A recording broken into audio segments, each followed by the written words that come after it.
Yig'lama, ey o'zbek yigit, ko'zingdagi yo'l senga yarashmas. Tomiringda o'zbek qoni yo'qmoqda, Temuriylar ruhi hech qachon so'nmas.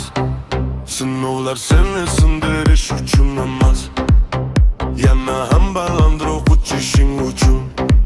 Bugun yiqilsang ham ertaga turarsan, bayroq ko'tarishga tug'ilgansan, bilgin.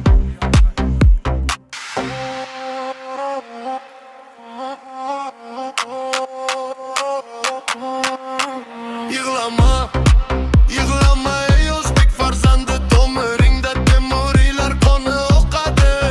Bu maydon xoqorlar uchun emas, mardlar nomi tarixlarga yoziladi. Kun keladi sen ham baland ko'tararsan, yelkangda hilpirar O'zbekiston bayrog'i. Bugun orzu bo'lsa ertaga haqiqat, sen ham bo'larsan xalqning suyangan tog'i. Kecha bobolar dunyoni larzaga solgan, bugun navbat bizga, orqaga yo'l yo'q. Har bir yurakda g'urur olovi yonsin, o'zbek degan nom hech qachon so'nmas.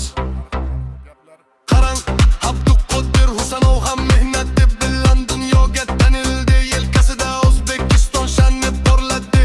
Demak sen ham uddalaysan nishon o'zingga, mardning yo'li sabr va mehnat bilan ochiladi.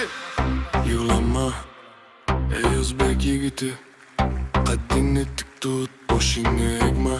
Tomiringda temuriylar qoni yo'qmoqda, sen g'alaba uchun tug'ilgansan. Unut